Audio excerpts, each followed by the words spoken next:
아주 무덥던 어느 날, 올해 여름도 무척 더웠는데요. 오래전에 아주 무덥던 여름날 철로 위에서, 기찻길 위에서 일하는 기술자들이 있었습니다.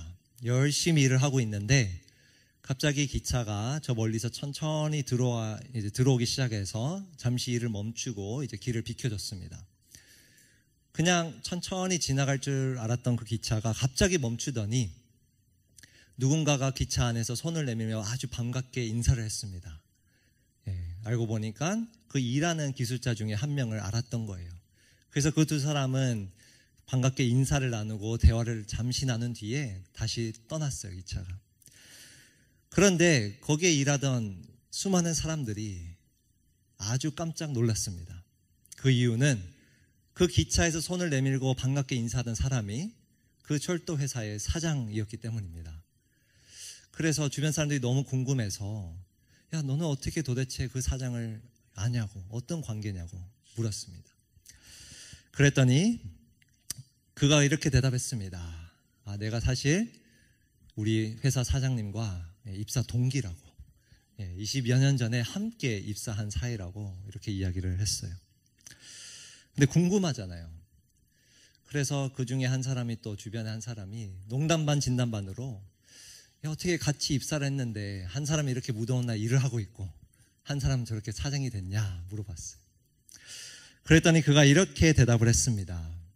나는 20여 년 전에 이곳에 들어올 때 시급을 위해 일했지만 그 친구는 정말 회사를 위해서 일했어 라고 이렇게 대답을 했어요. 이것은 빅픽처를 그려라 라는 책의 서두에 있는 내용입니다. 한 예화예요. 그 책은 같은 선상, 출발 선상에 놓았던 두 사람의 이야기를 그리며 수십 년 후에 얼마나 다른 곳에 다다랐는가를 대조하며 보여주는, 그래서 인생의 빅픽처가 얼마나 중요한가 이것을 알려주는 좀 내용이었어요. 여러분은 지금 어떤 빅픽처를 그리고 있나요? 이 청년 시절에 우리 모두는 인생의 계획을 놓고 고민을 하고 있을 겁니다. 이 책의 이야기처럼 우리 인생의 큰 그림을 그리는 게 너무 중요하겠죠. 그런데 그리스도인이라면 이런 질문도 우리가 한 번쯤은 해봐야 됩니다. 그건 뭐냐면 하나님의 빅픽처는 무엇일까? 청년 시절에 나의 빅픽처는 우리가 그렇게 고민하지만 과연 하나님의 빅픽처 혹은 원대한 계획은 무엇일까? 저는 이 에베소서의 전체 강해를 이런 제목을 붙이고 싶습니다. 오늘의 설교 제목인데요. 하나님의 원대한 계획입니다. 하나님의 원대한 계획. 사실 에베소서는 교회론에 대해서 아주 유명한 책이지만 또 다른 측면에서 보면 하나님의 원대한 계획을 우리에게 소개해주는 책입니다. 그래서 저는 오늘 이 에베소서 강해를 시작하며 오늘 이 본문을 통해서 하나님의 그 원대한 계획, 빅픽처가 무엇인지 함께 살펴보고요. 또 그 계획이 우리와 도대체 어떤 상관이 있는가, 그거를 좀 한번 함께 살펴보기를 원합니다. 먼저는 하나님의 계획입니다. 오늘 본문 1, 2절인데요. 제가 아까 읽어서 다 읽진 않겠지만 오늘 본문의 1절, 2절 여러분 한번 같이 보시면 전형적인 서신의 양식으로 시작을 합니다. 1절을 보시면 하나님의 뜻으로 그리스도 예수의 사도가 된 나 바울이, 이 편지를 쓰는 사람을 밝히는 거예요. 전형적인 형식이었어요. 먼저 자기가 누군지 밝히는 거죠. 그 다음 밝히는 것은 자연스럽게 누구에게 이 편지를 썼는가라는 거예요. 그래서 2절에 보시면 1절에 보시면 에베소에 사는 그리스도 예수를 믿는 성도들에게 이 편지를 씁니다. 이렇게 소개를 하는 거예요. 그 다음 2절의 내용은 사실 간단한 인사죠. 그런데 에베소서 1장이 좀 특이한 것은 보통 이렇게 자기가 누군지 또 누구에게 이 편지를 쓰는지 밝힌 다음에는 자연스럽게 나오는 순서는 감사의 인사말이었어요. 그 당시의 편지는. 그런데 그 감사의 내용은 15절에 이르러서야 등장합니다. 즉 3절과 14절의 내용은 편지의 형식에 조금 벗어난 내용이 삽입됐다는 뜻이에요. 그리고 더 놀라운 건 이 3절과 14절, 여러분들 지금 노트를 한번 보시면 엄청난 긴 내용인데 이게 원어로 보면 한 문장이에요. 마침표가 없어요. 한 문장이에요. 총 202단어로 200개가 넘는 단어로 이루어진 가장 긴, 성경에서 가장 긴 문장입니다. 자, 이 긴 문장에서 사도 바울은 도대체 무슨 이야기를 하고 있을까요? 4절부터 제가 좀 많은 구절을 이제 띄울 텐데요. 여러분들이 여기에 있는 강조점을 좀 거기에 밑줄을 좀 그으면서 한번 같이 보시면 좋을 것 같아요. 4절부터 하나님은 세상 창조 전에 뭔가를 계획하셨다는 뜻이에요. 그 다음 5절로 넘어가 보시면 하나님은 하나님의 기뻐하시는 뜻을 따라 예정하신 것입니다. 계획에 대해서 이야기하고 있어요. 9절도 마찬가지예요. 그리스도 안에서 미리 세우신 하나님이 기뻐하시는 뜻을 따라 미리 어떤 계획을 세우셨다는 거예요. 그리고 10절에는 아예 하나님의 계획은 이라는 표현이 등장하고 11절로 또 보시면 이것은 모든 것을 자기의 원하시는 뜻대로 행하시는 분의 무엇에 따라? 계획에 따라 미리 정해진 일입니다. 오늘 본문에 반복되는 표현 중에 하나는 바로 이 계획이라는 단어와 계획과 관련된 표현들이에요. 4절부터 쭉 그 밑줄 한번 그으시면 한번 보시면 계속해서 뭔가 계획에 대한 이야기가 있어요. 그것도 심지어 세상 창조 전에 세우신 계획이에요. 이 표현을 보시면 하나님은 분명한 제의인 것 같습니다. 제의. 계획성을 보여주시는 거예요. 미리 계획하시고 그 뜻을 이루시는 하나님이라는 거예요. 자, 그렇다면 그의 계획은 무엇일까? 그의 원대한 빅픽처는 무엇일까? 8절부터 한번 읽겠습니다.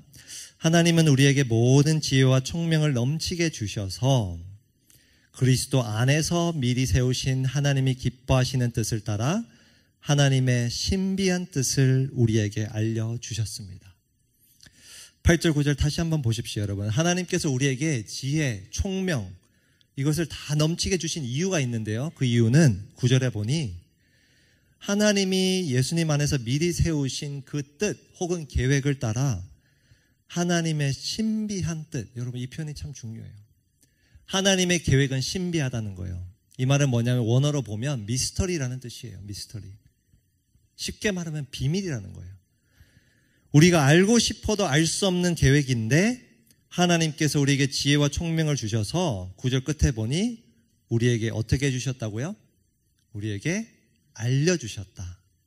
계시해 주셨다는 거예요. 그의 계획을. 그렇다면 그의 계획은 무엇인가?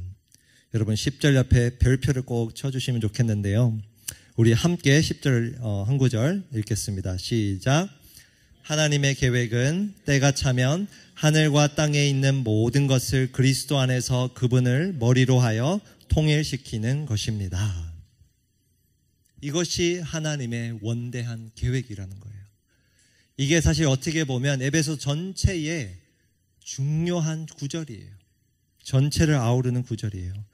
하나님의 계획은 때가 차면, 이건 무슨 말이냐면 하나님이 미리 정하신 어떠한 때가 이르면 그 말이에요. 그 때가 이르면 하늘과 땅에 있는 모든 것, 쉽게 말해서 이 세상의 모든 것, 우주 만물의 모든 것이 그리스도 안에서 그분을 머리로 하여, 이거는 쉽게 또 설명드리면 이런 뜻이에요. 그리스도의 통치 아래에, 다스림 아래에, 이 말이에요. 그 아래에 무엇을 시키는 것이라고요? 10절 보시면 통일시키는 것이라 이야기하고 있어요. 이것이 하나님의 원대한 계획이라는 거예요. 빅픽처.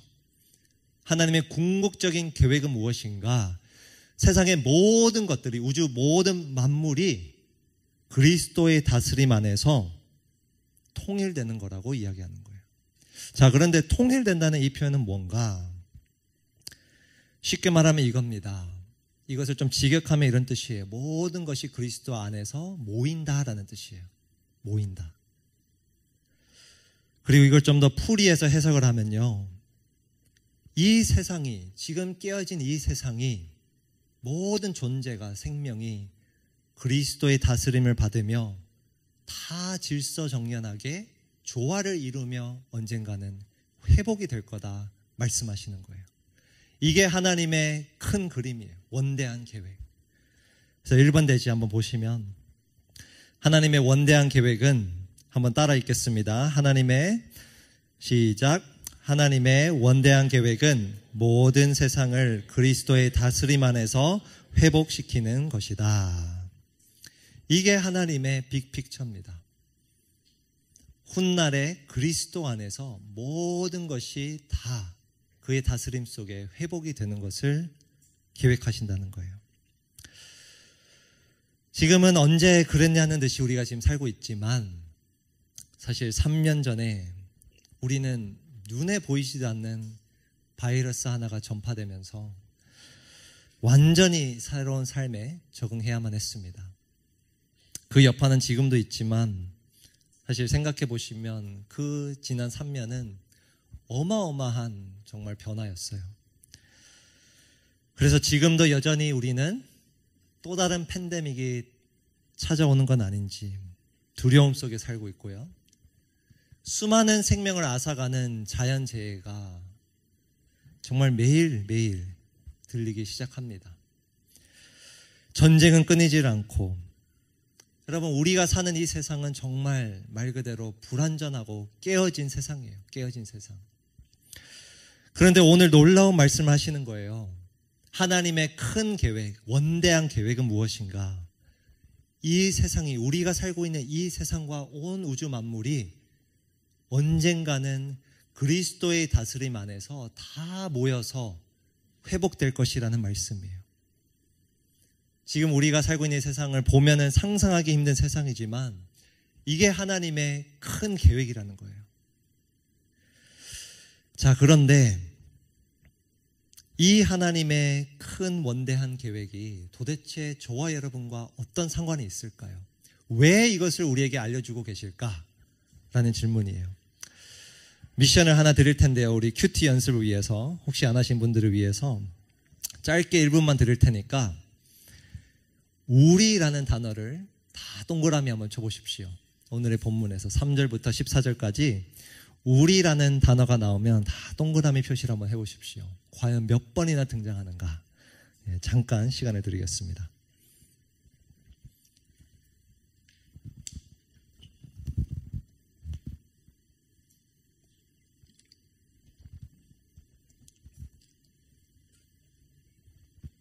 너무 많아서 아마 건너뛰실 수도 있을 것 같은데 3절부터 14절까지 거의 매구절 들어갑니다. 우리. 이게 관찰입니다, 여러분. 혹시 특강 못 들으신 분들 위해서 관찰 너무 힘들게 생각하지 마시고 반복되는 것 이런 걸 찾아보시면 돼요. 자, 총 몇 개 찾으셨나요? 혹시? 뭐 일일이 다 여러분과 세지 않겠지만 한번 동그라미 치면서 느끼셨을 거예요. 우리라는 단어가 얼마나 많이 지금 등장하고 있는지. 엄밀히 따지면 사실 4절에 원어로 보면요, 우리가 한 번 더 등장하고요. 또 14절에는 총 3번이죠. 3번 등장하지만 사실 원어로 보면 딱 한 번 등장합니다. 근데 여하튼 중요한 것은 이거예요. 오늘 이 본문에서 하나님의 그 계획이 계시된 10절 전으로 한번 보시면 우리라는 표현이 거의 매 구절 등장합니다. 그리고 13절에 여러분이라는 이 표현도 사실은 뭐예요? 우리를 가리키는 표현이에요. 우리, 여러분, 이 표현들이 다 계속해서 반복되고 있는 거예요. 하나님의 계획 전후로. 무엇을 보여주고 있는가? 그 하나님의 원대한 계획이 우리와 너무나도 밀접하게 상관이 있다는 거예요. 근데 어떻게 관련이 있는가? 시간상 제가 아주 중요한 개념 하나만 오늘 살펴보길 원합니다. 5절 말씀입니다. 하나님은 하나님의 기뻐하시는 뜻을 따라 혹은 계획에 따라 예수 그리스도를 통하여 우리를, 자, 우리가 또 등장하죠. 하나님의 계획은 우리와 어떻게 상관이 있는가? 그 다음 표현입니다. 하나님의 자녀로 삼으시기로 예정하신 것입니다. 하나님의 계획이 있는데 그 계획 속에 하나님은 우리를 무엇으로 삼으셨다고요? 자녀로, 혹은 여기 괄호에 보시면 양자라는 표현이 사실 원어에 더 가깝습니다. 양자로. 여러분, 이 원어 또 그 당시의 양자에 대한 개념을 우리가 올바로 이해해야 하나님의 이 빅픽처가 왜 나와 상관이 있는지 우리가 이해할 수 있어요. 우리가 양자하면 지금은 이런 개념으로 들릴 거예요. 아, 고아가 입양됐구나. 혹은 부모가 버린 어떠한 아이를 입양해 준 거구나. 근데 당시는 전혀 다른 개념입니다. 당시의 법적 양자는 왜 삼았는가? 예를 들어보면 A라는 집안이 있고요, B라는 집안이 있어요.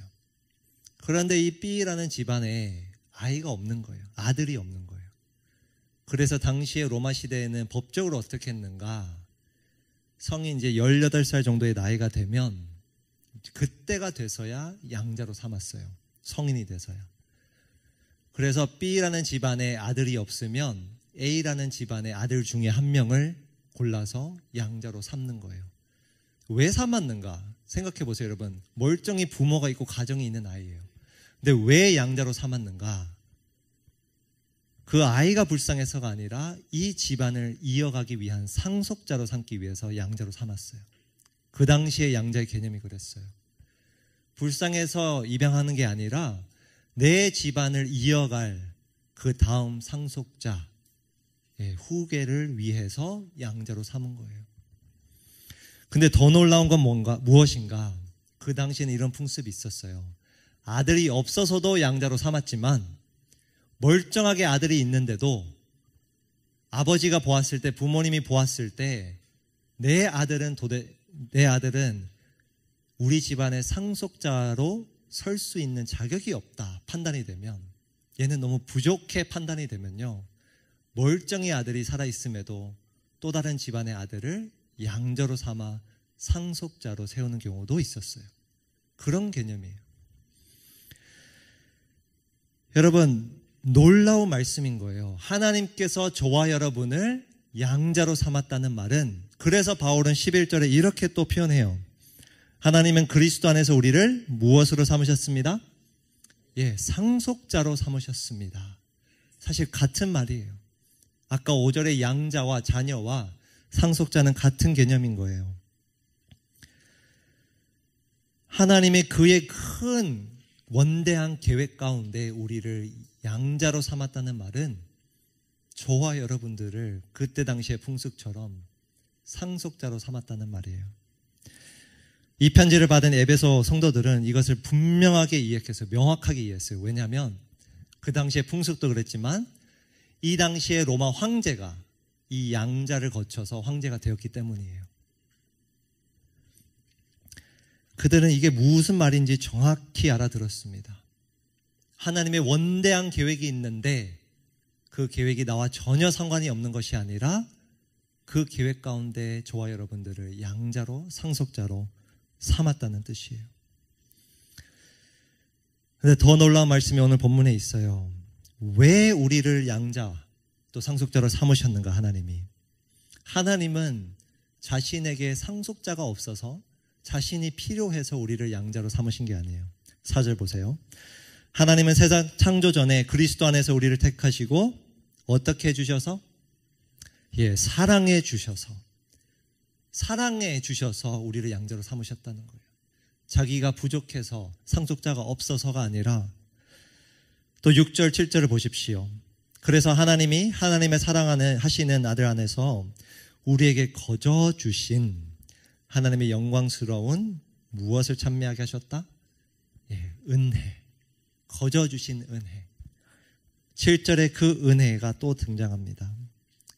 우리는 이 아들 안에서 하나님의 풍성한 은혜를 따라 사랑과 은혜로 말미암아 우리를 양자로 삼으셨다는 거예요. 저와 여러분들을. 하나님에게 그 큰 계획 속에 적절한 상속자가 없어서가 아니라 저와 여러분들은 너무나도 부족한데 그 부족한 우리를 사랑해 주시고 은혜로 말미암아 양자로, 상속자로 삼아주셨다는 거예요. 너무나도 놀라운 말씀입니다, 여러분. 세상 창조 전에 세우셨던 그 원대한 계획 속에 우리가 이미 포함되어 있었다는 거예요. 저와 여러분들이. 2번 대지입니다. 하나님은 원대한 계획 가운데 우리를 부르셨다. 하나님의 그 계획은 우리와 전혀 상관이 없는 것이 아니라 우리의 사실 부르심입니다. 그 원대한 계획 가운데. 오래전 제가 대학을 졸업할 때쯤에 어느 날 친구가 저를 불러냈습니다. 학교로. 그래서 도서관 앞에서 잠시 밤늦게 아주 늦은 시간이었는데요. 이야기를 하는데 그 친구는 이제 담배도 피는 친구였어요. 저는 담배를 안 피는데도 옆에 앉혀서 이야기를 시키는 거예요. 얼마나 힘들어요, 여러분. 담배 냄새 너무 싫어하거든요. 근데 친구라서 일단 들어줬습니다. 그런데 정말 하소연을 하는 거예요. 이제 졸업을 앞두고 누구나 다 그렇지만 저도 그때 그랬지만 이제 취업에 대한 스트레스가 막 몰려오기 시작한 거예요. 근데 저한테 하소연을 하는데 내가 지난 정말 4년, 5년 동안 정말 힘들게 공부해서 성적도 어느 정도 잘 유지했는데 자기를 불러주는 회사가 없다는 거예요, 지금. 자기는 어떤 회사든 들어가면 정말 목숨 바쳐 일할 그러한 마음가짐이 있는데 나를 불러주는 회사가 없어서 너무 힘들다. 이런 하소연을 정말 하고 있었습니다. 여러분도 혹시 그럴 때가 있나요? 앞으로 이제 우리 1, 2학년 대학생들은 나중에 또 겪게 될 이야기지만 취업 준비를 하며 내 인생 계획을 하며 내 빅픽처를 그려내며 그런 순간들이 있을 거예요. 왜 나를 불러주는 데가 없을까? 그런데 하나님이 오늘 말씀해 주고 있는 겁니다. 하나님이 세상 창조 전에 세우신 그의 원대한 계획 속에 저와 여러분들을 상속자, 양자로 불러주셨다는 거예요. 여러분, 이 말은 우리가 단순히 예수 그리스도 안에서 언젠가 그냥 회복된다, 다스림을 받는다 정도의 이야기가 아니라 그 계획을 실현하는 가운데 저와 여러분들을 사용하신다는 말씀이에요. 함께 그 계획을 실현하고 함께 그 안에서 회복되는 세상을 만들어 간다라는 부르심이에요. 여러분들이 청년 시절 내 인생의 계획을 놓고 고민할 때, 또 이 친구처럼 혹 나를 불러주지 않는다라는 생각 속에 우울해할 때 이 말씀을 기억하시길 바랍니다.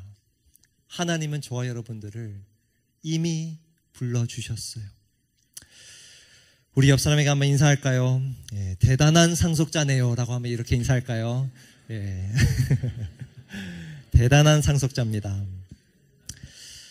자, 우리가 이 하나님의 원대한 계획 가운데 부름을 받았다면 마지막 3번인데요. 우리는 그러면 어떻게 반응해야 될까요? 사실 오늘 본문의 좀 큰 주제입니다. 에베소서의 큰 주제가 원대한 계획이라면 오늘 본문은 우리가 그 부르심 앞에 어떻게 반응해야 되는가 가르쳐주고 있어요. 3절입니다. 우리 주 예수 그리스도의 아버지이신 하나님을 찬양합시다. 예, 찬양합시다. 그 찬양합시다 단어의 네모를 좀 이렇게 표기하면 좋겠어요. 네모로.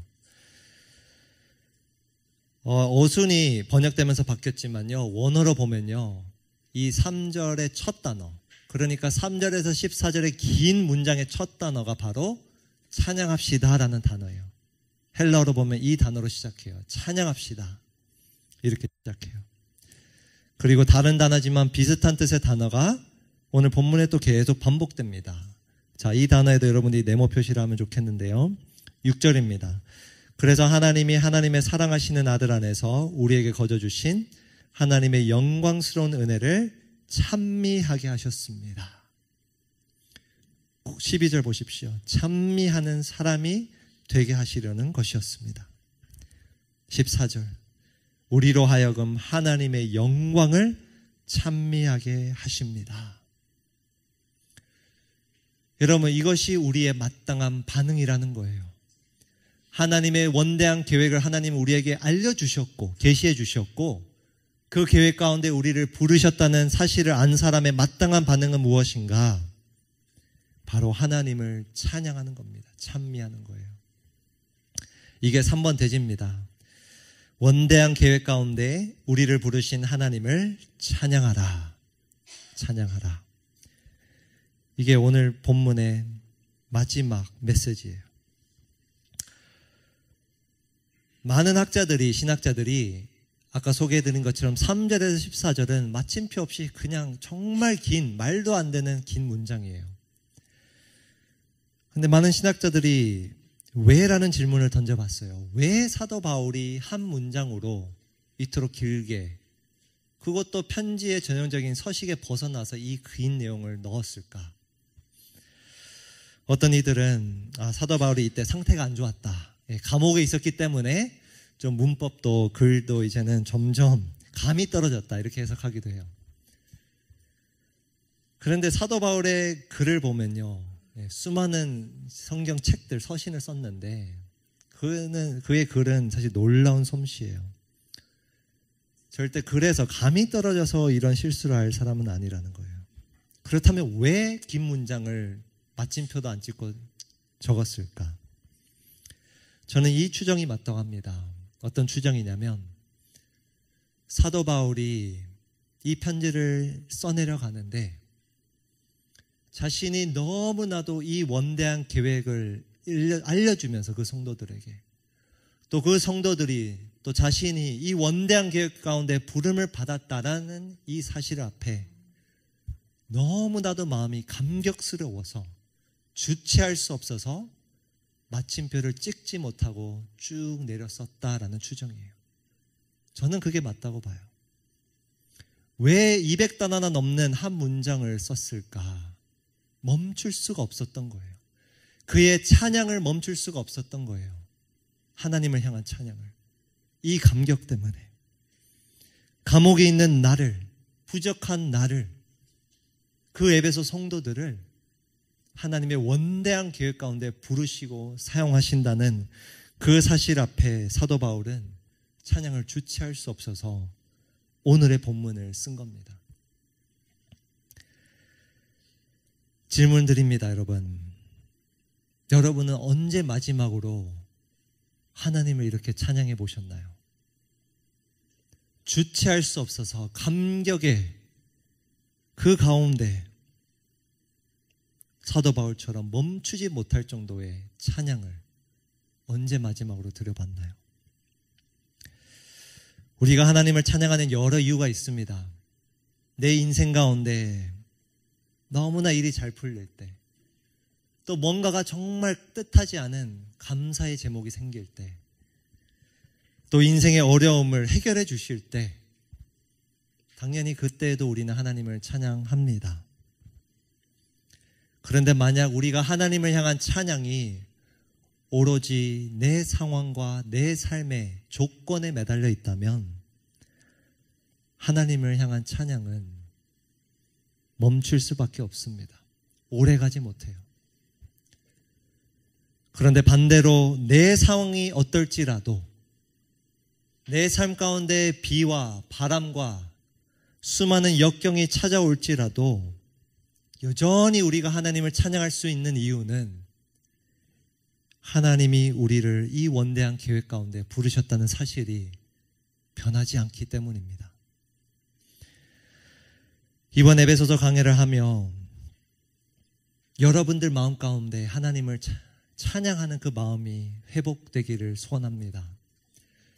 근데 그 찬양의 이유가 단순히 내 인생에서 뭔가 잘 풀려서 감사한 일이 생겨서가 아니라 그거를 뛰어넘어서 이 에베소서에 담긴 하나님의 그 원대한 계획 가운데 나를 부르셨다는 그 사실을 여러분들이 발견하며 정말 멈출 수 없는 찬양이 우리 삶 가운데 자리 잡기를 소원해요.